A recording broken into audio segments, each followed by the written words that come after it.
Buenos días, jóvenes, ¿qué tal? Ante todo me presento, soy el profesor Marco Osorio, egresado de la Universidad Federico Villarreal, y de ahora en adelante voy a ser su profesor tanto del curso de Ciencias Naturales como de Química, ¿ok? Esta es, digamos, la metodología que estamos utilizando ahora para poder llegar a ustedes debido a, bueno, al contexto, a la situación que estamos pasando como país, así que estamos viendo la manera de hacerlo dinámico, didáctico, para que ustedes puedan entender. Bueno, el día de hoy vamos a empezar entonces con lo que vendría a ser el curso de Ciencias Naturales, que de manera general se podría decir el curso de Biología, ¿ok? Así que el día de hoy estoy tomando puntualmente el tema del curso en sí, que es la biología, algunos conceptos previos de lo que es ciencia, ya que la biología es un tipo de ciencia, método científico, que es justamente el método llevado por la ciencia para llegar a un objetivo. Vamos a ver lo que es pioneros, es decir, personajes importantes, o también lo comúnmente llamados padres de tal rama, ¿ok? También explicando un poco de lo que es el estudio de cada una de las ramas. Y obviamente también vamos a estudiar un poco de lo que vendría a ser el objeto de estudio de la biología, que es el ser vivo, en cuanto a su origen de la vida, todas las teorías que existen tratando de explicar justamente cómo apareció la vida en el planeta Tierra, o de manera general cómo apareció. Así que empezamos. El tema de biología, como sabemos, la biología es un tipo de ciencia. ¿Y qué significa ciencia literalmente? La ciencia se puede, conceptuar como una disciplina que llega hacia la verdad. En pocas palabras, es el almacenamiento de conocimiento. Listo. Ahora, tenemos también tipo de ciencia, ya que la biología, la química no son las únicas ciencias que existen. No solamente son, ciencias de tipo empírica, sino que también existen otros tipos de ciencias, como lo son las abstractas, en las cuales tenemos a la matemática y la lógica, que son aquellas ciencias que no se necesita de un objeto material para poder estudiarlo, sino que todo se basa en la razón o en la lógica, ¿ok? Lo que sí conocemos de manera general vendría a ser las ciencias empíricas, que son las ciencias más comunes. Tenemos las sociales y las naturales. Como su nombre lo dice, las ciencias sociales son ciencias que se encargan de estudiar a la sociedad humana, es decir, al ser humano, su comportamiento, su cultura, su religión, etc. ¿Ok? Tenemos, por ejemplo, la economía y la sociología. Y tú me dirás, profesor, ¿por qué la economía es considerada una ciencia? ¿Cómo se puede, demostrar que la economía se basa en un método científico como una ciencia para obtener un conocimiento? Por ejemplo, podemos decir que un economista, para poder determinar cómo va a comportarse el mercado en el futuro, tiene que estar basado en pruebas anteriores. O sea, se basa también muchas veces en el método científico para poder pronosticar algo que va a pasar en el futuro, ¿ok? Para poder también almacenar y obtener conocimiento. Listo. La sociología, cultura, teología, todo lo que tenga que ver con el ser humano, su comportamiento, es estudiado por las ciencias empíricas de tipo social. Tenemos ahora sí las naturales, que son las más comúnmente enseñadas. Acá tenemos toda ciencia que se encarga de estudiar la naturaleza y el comportamiento de esta. Por ejemplo, la química, biología, astronomía, etcétera, etcétera, etcétera. ¿Ok? En cuanto al término biología, literalmente la palabra biología significa bio, que viene de vida, ya que el objeto de estudio de la biología es el ser vivo. ¿Ok?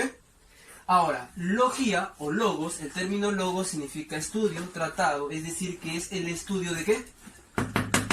Del ser vivo. ¿Listo? Entonces, ¿quién fue, profesor, la primera persona que acuñó la palabra, que creó la palabra? El que acuñó el término biología fue, ¿quién? Jean-Baptiste de Monnet, nombre original, apodado Lamarck, ¿ok? En su libro llamado Filosofía Zoológica, en el año 1802, él fue el primer personaje que utilizó la palabra comprimiendo los dos términos ya anteriormente explicados. Esto de acá son datos muy puntuales, muy importante por favor recordarlo, ¿ok? Sobre todo también qué tipo de ciencia es la biología. Es una ciencia de tipo empírica, ya que se basa en experimentar, en probar, en tocar, ¿ok? Y estudia la naturaleza. Y también obviamente quién creó la palabra.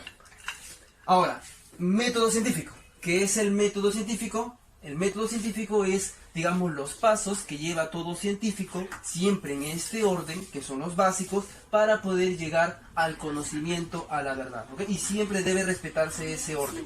El primero es como nosotros, digamos, podemos probar o experimentar en la vida diaria, lo primero que hacemos siempre es observar. Observamos cualquier fenómeno, cualquier objeto, cualquier suceso, cualquier cosa que suceda en la naturaleza, y siempre es de manera visual, pero no solamente se limiten a lo que viene a ser lo visual, sino que también tiene muchas veces que ver con la problemática, la importancia del estudio, ¿ok? Es decir, la observación tal cual del fenómeno. Ahora, esta observación me va a llevar a yo idear respuestas posibles de lo observado, es decir, tratar de darle una respuesta de por qué algo es así, ¿ok? A eso se le llama hipótesis. Las hipótesis son cualquier respuesta posible a futuro, que pueden ser válidas o no válidas, correctas o incorrectas, no importa, la cosa es formularlas, ¿ok? Para poder tratar de resolver lo observado. Pero no me puedo quedar simplemente ahí, es decir, simplemente en la hipótesis, sino que debo realizar lo que es la experimentación para demostrar si las hipótesis son válidas o no válidas. Acá tenemos entonces la experimentación que busca probar ¿qué cosa? Las hipótesis. Ahora, profesor, ya hice mi experimentación, ya probé mis hipótesis, me arrojó resultados. ¿Qué cosa me va a arrojar? Pruebas. Y esas pruebas son justamente lo que me va a llevar ¿a qué? A la conclusión. Después de toda observación yo voy a imaginar cosas, preguntas y respuestas, luego debo probar esas preguntas y luego me va a dar unos datos que me van a arrojar la conclusión. Es decir, que toda conclusión debe estar basada siempre en pruebas. Ahora, las conclusiones son de dos tipos. Las conclusiones de tipo teoría y la conclusión de tipo ley. ¿Qué hace una teoría? Una teoría trata de explicarte algo, mientras que una ley lo que hace es describirlo, ¿ok? Por ejemplo, tú puedes explicar el comportamiento de una persona, pero eso no significa que ese comportamiento va a ser tal cual siempre, puede variar según las circunstancias. Eso es, digamos, un dato importante en cuanto a la teoría. La teoría puede ser cambiante, puede ser mejorable, ya que solamente es una mera explicación. En cambio, una ley no. Si tú describes a una persona alta, no significa que más tarde va a ser más baja. Tal cual, se queda así, ¿ok? Ahora, como ejemplo que siempre pongo para poder, digamos, explicar la temática de lo que es el método científico, tenemos, por ejemplo, cuando tú vas, digamos, ahorita que están ustedes en la edad jóvenes de ir a la discoteca, ¿no? Imagínate que tú te vas a la discoteca, ¿ok?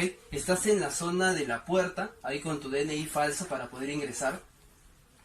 Ves en la puerta y divisas en la zona de barra a una persona que te llama la atención, ¿ok? Entonces, ¿qué has hecho? Has observado, que es el primer paso del método científico. Ahora, una vez que observas a la persona que te está llamando la atención, ¿qué haces? Te generas hipótesis, es decir, posibles preguntas y respuestas sobre esa persona. La primera pregunta que te harías, ¿cuál sería? A ver, piensen, ¿cuál sería la primera pregunta que te harías sobre esa persona que te gusta? Lo primero, si es mujer, uno nunca sabe, ¿ok? Si es una buena persona, si es divertida, si es agradable, si es alta, recuerda que la estás viendo de lejos, si es tez clara, tez oscura, etcétera. Cosas físicas, cosas conductuales también, ¿ok? Entonces, ¿qué haces? Te armas de valor y llegas a conversar con ella, es decir, experimentas, conversas, charlas, digamos que cambias experiencias, entonces estás en la fase de experimentación para poder obtener resultados. Ahora, vas a llegar, a lo que vendría a ser las conclusiones. Con las pruebas, obviamente, ya que te has acercado, has conversado con ella, la has observado de manera detallada y por lo tanto ya tienes pruebas sobre ella. Tienes dos tipos de pruebas. Tienes la teoría y tienes la ley. La teoría, cambiante, explica. Y la ley, invariable, describe. Por ejemplo, tú dices, profesor, ya, la chica, por lo que me conversaba, parecía una chica agradable. Teoría. ¿Por qué? Porque estás tratando de explicar su comportamiento. Sin embargo, la chica puede cambiar su comportamiento fuera de discoteca. Puede ser una persona no agradable. Profesor, la chica me parecía divertida. Pero eso fue quizás en el momento, en ese experimento. Pero tú no sabes cómo es afuera. Profesor, ya, ley. La parte de teoría ya, bacán. Conductuales, cosas que pueden variar. Ley. Profesor, ya, la chica era alta, 1,80, rubia. Ojos celestes, tenía manzana en el cuello, ¿no? Entonces, ¿tú qué dices? Es una ley porque estás describiéndola. Esa persona no va a cambiar saliendo de la discoteca su aspecto físico. ¿Ok? Ahora, digamos que para que tú puedas entender esta partecita, sobre todo eso siempre le digo a las mujercitas, recuerden esta parte por favor, la ley es como tu papá, es el hombre de tu vida y nunca va a variar eso. En cambio, una teoría es como tu señorito enamorado, está ahí por mientras hasta que aparezca algo mejor. ¿Se entiende? Listo. Entonces, ahora, de manera resumida y muy importante, por eso está resaltado, también tenemos cuál es el objeto de estudio de la biología. ¿Qué es lo que estudia la biología? De manera sencilla, la vida, es decir, al ser vivo. ¿Y qué cosa es un ser vivo? Es un tema que lo vamos a ver más adelante, pero sí quiero que recuerdes, por favor, que hay una partícula que consideramos muy generalmente como algo vivo, pero que en realidad no está vivo y que ahorita está de moda. ¿Cuál es la moda? El virus. Un virus, a pesar de que es estudiado por la biología, no es considerado todavía un ser vivo. ¿Ok? Actualmente los virus están ocasionando el virus llamado coronavirus COVID-19, que ya hemos llevado una clase sobre nos está ocasionando muchos problemas, e imagínate que ni siquiera es algo que esté vivo, que es consciente de que nos está lastimando, simplemente es una partícula que, digamos, realiza un proceso ya dado por su naturaleza. ¿Ok? Es un tema muy bonito que lo vamos a ver más adelante. ¿Está bien? Mira, listo, tenemos entonces lo que es pioneros. Pioneros es algo muy rápido, muy sencillo, ya que solamente te voy a mencionar lo que viene a ser la rama de la biología, más o menos qué es lo que estudia, de qué se encarga de estudiar, y algunos personajes muy importantes que se encargan de, digamos que fueron los primeros que aportaron datos sobre esa rama, ¿no? Tenemos entonces la biología. ¿Qué estudiaba la biología? Ya sabemos, el ser vivo. El ser vivo, jóvenes, la biología, el ser vivo. ¿Y quién fue uno de los primeros personajes que aportó gran cantidad de conocimiento sobre la biología? Fue un filósofo griego del año 4 o 5 a.C. llamado Aristóteles. Aristóteles, por favor, considéralo bastante porque lo vas a ver en todos lados. En muchas ramas, en muchas ciencias se ve a Aristóteles. Botánica. La botánica se encarga del estudio de las plantas. ¿Ok? Acá tenemos a un discípulo de Aristóteles que fue justamente Teofrasto, un también griego, ¿okay? Contemporáneo de Aristóteles. Tenemos la citología, que es la rama de la biología que se encarga de estudiar a la célula. ¿Quién fue el primer personaje que, digamos, fue el que observó una célula por primera vez? Fue Robert Hooke, ¿ok? Ahora, como se habrán dado cuenta, jóvenes, quizás el problema en biología es justamente los términos. Hay muchos términos, muchas palabras. Así que yo por favor les pediría a todos ustedes, tanto a los que me conocen como a los que no me conocen, que por favor tengan un vocabulario de términos biológicos, términos científicos, como por ejemplo el término cito, que literalmente significa célula, para poder repasar de vez en cuando, ¿ok? Ya que yo te voy a estar mencionando constantemente palabras técnicas que quizás vas a volar porque no entiendes o no sabes qué significa, ¿ok? La virología, que está de moda ahorita, ¿ok? Tenemos el estudio de los virus. El primer personaje que estudió, digamos, a los virus, o que descubrió los virus, fue justamente Ivanovsky, ¿ok? Ivanovsky estudió un virus muy conocido que es el BMT. ¿Qué es el BMT? No es Villa María del Triunfo, sino que es el virus del mosaico del tabaco, ¿ok? Listo. Tenemos entonces también otra rama, vamos rápido nomás porque son dos temas por el día de hoy. Protozoología. Leeuwenhoek, un personaje que lo vamos a ver, así que no se preocupen mucho, lo vamos a volver a ver más adelante. Bacteriología, obviamente, como su nombre lo dice, lo estudia las bacterias, y el personaje importante es Louis Pasteur, ¿ok? También lo vamos a ver, no se preocupen porque lo vamos a ver todo más adelante. La genética, ¿ok? Por favor recuerda esto, estudia la herencia, es decir, cómo tú heredas tus caracteres. Si eres alto, porque tu hijo te salió bajito, quizás tu esposa también es bajita. Ecología. Ecosistemas, Tori Mendel, personaje que también lo vamos a ver más adelante. Ecosistemas, relación de lo vivo y lo no vivo. ¿Quién es el personaje importante? Ernest Haeckel, ¿ok? Ahí está, por favor, recuerden eso, no se vayan a olvidar. Un punto muy importante también es justamente la evolución. La evolución se encarga de estudiar el proceso de generación de nuevas especies, ¿está bien? El personaje más importante, y obviamente considerado el padre de la evolución, es Charles Darwin. Más adelante vamos a ver eso, lo que viene a ser su obra importante, su obra cúspide, que es El origen de las especies por medio de la selección natural. Y si te das cuenta, es uno de los pocos que he puesto obra, ya que su obra es una de las más importantes y por favor te pido que la recuerdes, ¿está bien? al menos de manera ligera, ¿no? Poder recordar los términos. No quiero que te acuerdes todo el nombre tal cual, pero sí al menos algo, que puedas reconocerlo en las claves. Mutacionismo, que se basa en la genética de Gregory Mendel. El personaje importante es Hugo de Bryce. ¿Qué estudia el mutacionismo? El mutacionismo estudia los cambios bruscos que suceden en una generación, apareciendo nuevas características de un momento a otro. Por ejemplo, te puede salir un tercer brazo. Mutación. Estudiado por Hugo de Bryce. ¿Está bien? La taxonomía. Profesor, ¿qué cosa es taxonomía? ¿Qué? ¿Estudia el taxi? No. La taxonomía se encarga de ¿qué? De clasificar a todos los seres vivos, animales, plantas, hongos, bacterias, etcétera. Todos son clasificados por la taxonomía. ¿Está bien? Que les quede claro, por favor. ¿Y quién fue la primera persona que se encargó de hacer esa clasificación? Tu amigo Carlitos Linneo. ¿Está bien? Listo. Término ficología, profesor. Fico me suena algo. Sí, fico estudia las algas. ¿Está bien? Fácil solamente recordarlo. Micología, quizás lo has conocido o lo has escuchado muchas veces cuando te colocabas tu crema para el pie de atleta contra los hongos.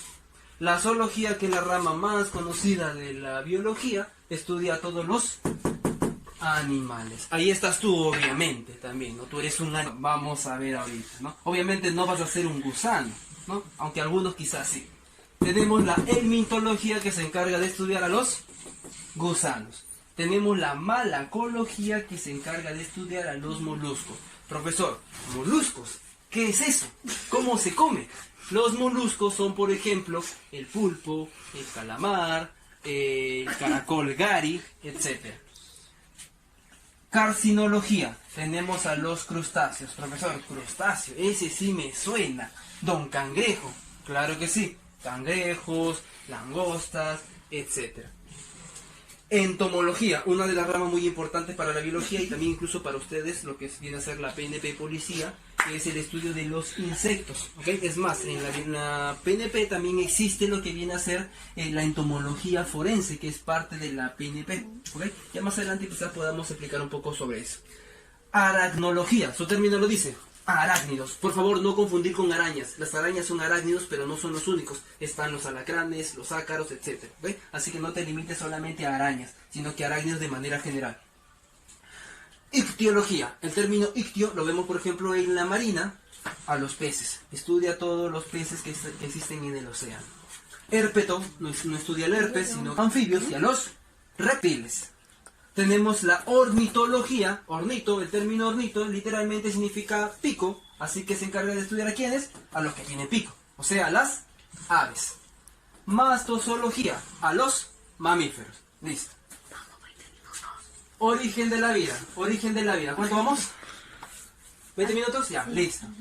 Origen de la vida. ¿Listo? Hasta acá creo que ya tenemos zanjado. Solamente, como te podrás haber dado cuenta, solamente es datos. Revisar los datos, repasarlos una y otra vez.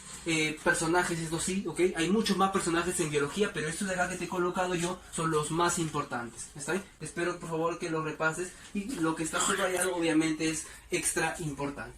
Profesor, ¿de dónde vengo yo? ¿Quién me ha creado? ¿Por qué estoy aquí? Son siempre las ideas que el hombre ha tenido desde que tuvo conciencia de sí mismo. ¿Ok? Siempre ha querido buscar esa respuesta. Yo estoy aquí por algo, no creo que por las puras o simplemente por el azar. Así que se crearon diferentes teorías para poder resolver esa duda, ¿no? La primera obviamente está basada en una fuerza superior, ya que no podemos, digamos, en las primeras épocas no podíamos entender cómo se originó la vida, así que lo más fácil era simplemente darle la potestad a alguien. Es justamente la teoría llamada creacionista o teológica, que significa, término teo, Dios. ¿Quién es el creador de todo? Dios o dioses. En esa época se consideraba muchas veces que existían varios dioses, ¿okay? O a veces, digamos, un solo Dios, que es la fuerza creadora, la que define tu vida, la que predestina tu vida. Así que todo ya está, digamos, predestinado. La vida tenía que surgir sí o sí, justamente porque Dios lo quiso así, ¿okay? Esta partecita de acá es, digamos, muy interesante hablar. Espero que en algún momento quizás podamos volver a hablar sobre eso, ya que existe muchas ideas en cuanto a eso. Espero que le pregunten también a sus profesores de este tipo de cursos, ¿okay? Bueno, este fue, digamos, de manera primitiva la solución más rápida que encontró el hombre para poder explicar el origen de su vida y de manera general de la vida de toda la Tierra, ¿no? Pero obviamente siempre, cada generación aparecen nuevos personajes que van en contra de la regla y piensan diferente.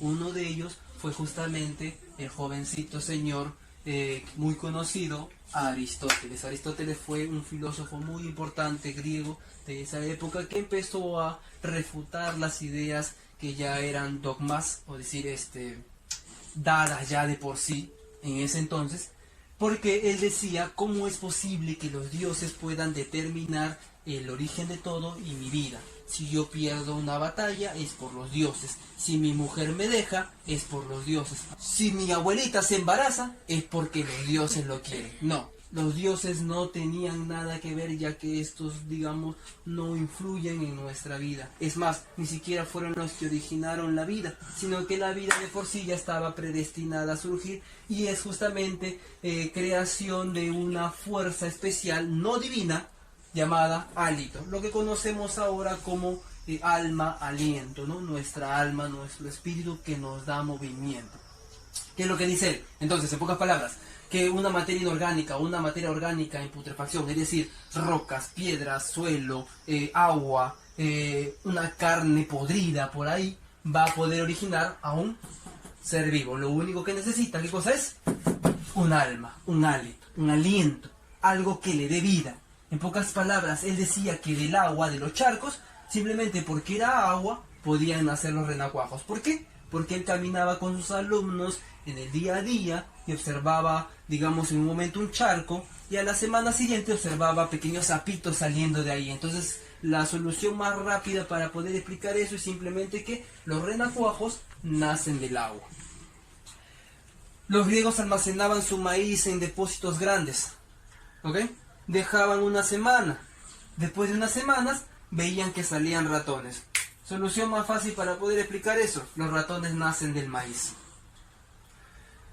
Caminaba por la senda, veía rocas. A la semana siguiente caminaba por la misma senda y veía las rocas con un polvito rojito, verde a veces.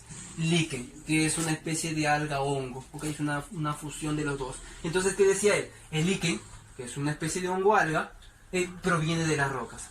Porque obviamente ellos tenían conocimientos limitados y no sabían que estos de acá provenían justamente porque estaban buscando este tipo de ambientes, ¿okay?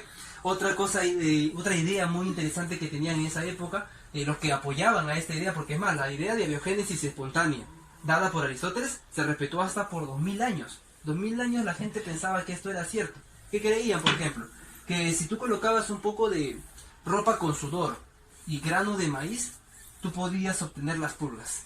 Porque obviamente no sabían que las pulgas están en cada animal, pues, ¿no? Y ya el animal, cuando se acercaba, era el que, digamos, contagiaba esa ropa con sudor con las pulgas. Hasta aquí, por favor, creo que es uno de los temas también bastante importantes. Aristóteles, abiogénesis espontánea, es decir, que la materia viva o un ser vivo proviene de la nada. ¿Está bien? Tal cual, un ser vivo completo. ¿Está bien? Pero obviamente esa idea, a pesar de que fue respetada por más de 2000 años, te lo voy a poner acá porque no confío mucho. Más de 2000 años, ¿ah? Imagínate. Científicos muy reconocidos como Isaac Newton creían esa idea. Imagínate, un personaje tan importante como Isaac Newton creía que los sapitos salían del agua, que el líquen salía de las rocas, que los ratones nacían del maíz. ¿Ok? Listo. Pero obviamente aparecieron nuevos personajes que postularon una teoría contraria. Si esta teoría se llama abiogénesis, que literalmente significa a, sin, bio, vida, génesis, origen, es decir, un origen sin una vida, la teoría contraria sería un origen con vida, es decir, génesis, creación, origen, bio, vida, biogénesis, ¿ok? Fueron tres personajes importantes. El último fue el que validó la teoría, ya que estos dos anteriores no pudieron demostrar del todo la teoría, es decir, refutar la teoría de Aristóteles, y simplemente se quedaron así como a ti, en visto. Tenemos al primer personaje, Francisco Redi. Él colocó 3 frasquitos para que te des cuenta. Espero por favor que veas bien y puedas visualizar bien esto, ya que esto de acá suele ser muy confuso, así que voy a ir uno por uno, ¿ok? Te voy a dar despacio, como te gusta. Primer frasco, ¿qué coloca? Carne. En realidad le coloca a los tres la misma cantidad y el mismo tipo de carne. Al primer frasco lo deja abierto. Entonces, ¿qué dice Francisco Redi? La vida no proviene de la nada. Lo que pasa es que viene la mosca y deja sus huevos y nace el gusano. Es decir, que la vida proviene de una vida anterior. Eso es la biogénesis. ¿Ok? Eso es lo que explicaba Francisco Redi. ¿Listo? Segundo frasco. Colocó la misma cantidad y el mismo tipo de carne, pero ahora lo tapó herméticamente, lo selló para que no pueda ingresar nada. Entonces, ¿qué pasó? Venía la mosquita y pasaba por aquí, pero no podía dejar sus huevos, ya que no podía ingresar. Por lo tanto, si no hay huevos, no hay gusanos. Entonces, él decía, aquí no hay vida, porque no hubo una vida anterior. Tercer frasco para poder zanjar. Colocó el frasco, carne, mismo tipo, misma cantidad, pero ahora dejó una malla, es decir, para que pueda ingresar pequeñas partículas, pero digamos limitar esa cantidad, ¿ok? Tenemos entonces que la mosquita viene, no puede entrar ella, pero sí pueden entrar los huevitos, y entonces de todas maneras se origina lo que vendría a ser los gusanos, es decir, vida. ¿Listo? Entonces, la explicación sencilla de Francisco Redi para poder demostrar que una vida origina otra vida y que no aparece de la nada es que tiene que venir la mosca y poder dejar sus huevos para que nazcan gusanos. Pero el problema está en que esta explicación es ambigua, tiene un vacío. ¿Cuál es el vacío que se dieron cuenta sus opositores de Francisco Redi? Los que sí apoyaban a Aristóteles. Es que cuando tú dejas abierto el frasco, estás permitiendo el ingreso de oxígeno. Entonces, como hay oxígeno, hay vida. Esa es la explicación que daban ellos. Si hay oxígeno, hay vida, por lo tanto acá nace el gusano. No por la mosca, sino ¿por qué? Por el oxígeno. Ahora, aquí, profesor, entonces ¿por qué aquí no da, digamos, vida? No es porque no haya podido ingresar la mosca, sino que como no pudo ingresar el oxígeno, se cortó el hálito, se cortó el aliento. Por lo tanto, no hay vida. Aquí, profesor, hay una malla, pero sí puede entrar ¿qué cosa? De todas maneras puede entrar el oxígeno. Por lo tanto, hay que... El joven Lázaro Spallanzani. Lázaro Spallanzani más se dedicó a lo que es el estudio de bacterias que contaminaban lo que vendría a ser caldos esterilizados. ¿Está bien? Listo. Tenemos entonces, escúchame acá, tenemos un poco de caldo esterilizado al calor, es decir, que ya no tiene nada de vida de bacterias. Todas las bacterias han muerto justamente porque han estado en el calor, lo que normalmente utilizamos en el hervido de agua, por ejemplo. Hervimos el agua para poder esterilizar el agua. ¿Y qué es lo que hizo él? Utilizó dos frascos esterilizados, completamente esterilizados, y a uno de ellos lo dejó abierto y a otro cerrado. El mismo juego de Francisco Redi. ¿Cuál es el problema? Que cometió el mismo error, pues. Un frasco abierto, las bacterias pueden ingresar, se contaminan, según Lázaro Spallanzani. Listo. Según Lázaro Spallanzani, frasco abierto, bacterias entran, frasco contaminado. Listo. Frasco cerrado, las bacterias no entran, frasco estéril. ¿Cuál es el problema? La misma idea de en contra Francisco y Redi. Oxígeno adentro y afuera, por lo tanto se contamina. Oxígeno solo afuera, pero no adentro, por lo tanto siempre se va a mantener estéril. Así que en realidad es una buena idea lo que hicieron Francisco Redi y Lázaro Spallanzani, pero es incompleta, vacía, no completa o no termina de explicar o refutar la idea de abiogénesis, también llamada espontánea. ¿Ok? Así que simplemente los dos se dejaron en el olvido. Hasta que apareció el que pudo refutar toda la idea y a él sí. A él le dieron el sí. ¿Qué es lo que hizo él? En realidad él utilizó la misma idea de Lázaro Spallanzani, pero tuvo una buena idea. ¿Cuál fue su idea? Simplemente poder permitir el paso del oxígeno, pero no de bacterias. Porque si yo abro mi frasco, entran tanto oxígeno como bacterias. Así que ahí va a haber un problema. El problema que, mejor dicho, la solución que le dio Louis Pasteur a ese problema, ¿ok?, fue justamente crear, aparte del pico normal en el matraz, un pico especial. un pico digamos encorvado de tal manera que permitía el paso del oxígeno, ya que el oxígeno al ser un gas es más ligero, pero no permitía el paso de las bacterias, ya que como estas son seres vivos pesados, se quedaban estancados. Sorry, ¿cómo puedo hacer yo eso? Ah, fácil, lo que siempre utilizas. ¿Qué cosa utilizas siempre todos los domingos? La trampa. La trampa, lo que generalmente podemos ver en el caño, por ejemplo, en los caños, en los lavaderos. En los lavaderos, cuando tú lavas y digamos entra un poco de alimento, el alimento va a poder digamos quedarse ahí en el depósito de abajo, pero el agua va a poder pasar. ¿Por qué? Porque el agua es más ligera. La misma idea, el oxígeno sí pasa. ¿Por qué? Porque el oxígeno es ligero, pero las bacterias se quedan. ¿Por qué? Porque las bacterias son sólidas, son más pesadas. Por lo tanto, sí hay paso de oxígeno, pero no hay paso de bacteria. Y así que según estos jóvenes de acá, este personaje de acá, si hay oxígeno, debe haber vida, contaminado. Pero a pesar acá que hay oxígeno, no hay vida. ¿Por qué? Porque no hay ¿qué? No hay bacterias. Y si no hay bacterias, no hay vida, a pesar de que sí haya oxígeno. ¿Ok?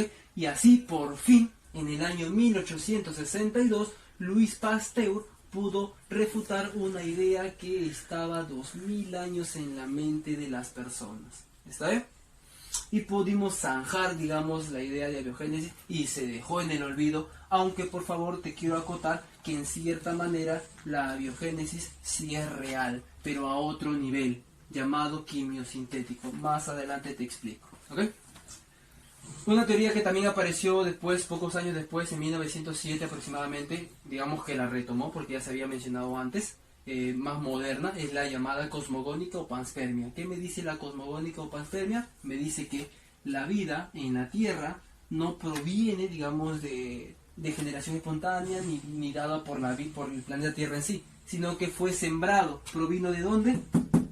De un meteorito, un cuerpo celeste que va viajando por el espacio exterior y a veces choca con los planetas. Eso pasó según Svante Arrhenius, ¿okay? En su postulado de 1907, que un meteorito hace miles de millones de años chocó en el planeta Tierra, digamos que se calentó por parte de la atmósfera llamada ionosfera. Entonces, como estos estaban dormidos, estaban en frío, estaban adormitados, se despertaron y poco a poco fueron evolucionando. ¿Okay? Se adaptaron al ambiente, mejoraron. En esa época eran esporas, poco a poco empezaron a despertar en cierta manera y originó la vida conocida actualmente. Ahora, profesor, entonces usted me dice que la vida proviene de un viaje interespacial con el meteorito.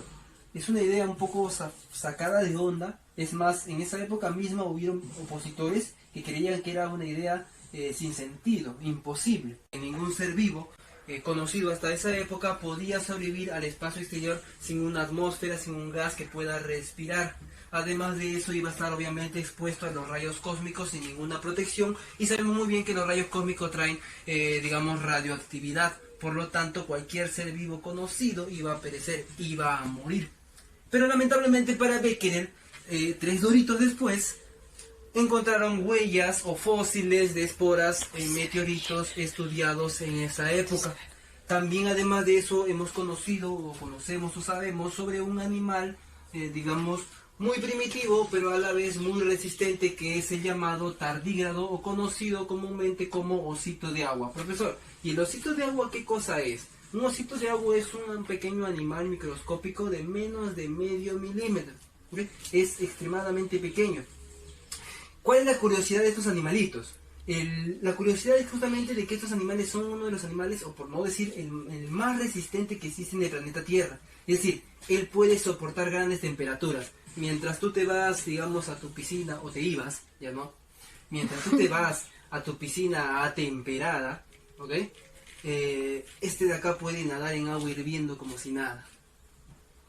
Puede sobrevivir grandes presiones, hasta 4000 de presión, ¿te imaginas? Si tú pesas 70 kilos, por 4000 de presión de atmósfera, ¿cuánto pesarías? Prácticamente 280 toneladas. Ese peso lo puede, o mejor dicho, proporcionalmente a su cuerpo, lo puede soportar o resistir un tardígrado. Si tú fueses un tardígrado, podrías resistir hasta 280 toneladas de presión. ¿Ok? A las justas aguantas tu peso. La temperatura también puede ser muy extrema, 350, 300 grados centígrados, todavía puede haber sobrevivientes a esas temperaturas tan extremas. Punto de ebullición del agua, 100 grados centígrados, una temperatura muy extrema, sin embargo para ellos es como ir a una piscina temperada. Puede soportar la deshidratación, es decir, estar literalmente sin agua, en pocas palabras, entre comillas, morir. Puede morir, es más, hubo un caso en el cual se obtuvo un tardígrado de hace 300 años deshidratado, simplemente se colocó una gota de agua y entonces el tardígrado simplemente volvió, entre comillas, a la vida. Además de eso puede sufrir a gran cantidad de radioactividad, es decir, puede soportar los rayos letales del sol, puede estar en una planta nuclear como si nada y no va a sufrir ninguna mutación. Listo, entonces acá, ahora el último punto muy importante también para poder sacar todo esto y poder terminar, es la teoría llamada quimiosintética o también conocida como la teoría bioquímica. ¿Qué me dice? Es en realidad esta teoría es muy parecida a la anteriormente vista, llamada abiogénesis o espontánea, ya que tiene la misma idea, solamente que a otro nivel. Mientras acá habla de ser vivo, acá habla de químicos, materias que pueden haber originado al ser vivo, pero después, no inmediatamente. El personaje más importante es Alexander Oparin, que en 1927 él dijo lo siguiente: hace 3.000 millones de años, cuando más o menos fue la época en la cual apareció la vida por primera vez, lo primero que surgió no fue vida en sí, sino lo que apareció fueron los elementos naturales del planeta Tierra, gases, energía, químicos. Mezcla de eso originaron lo que vendrían a ser los llamados coacervados. Empezaron a juntarse, a fusionarse para generar los llamados probiontes, ¿okay? O protobiontes, que posteriormente iban a originar a lo que sabemos nosotros que es la célula. Es muy parecida a la espontánea, pero la espontánea fue refutada hace tiempo, ya hace cientos de años.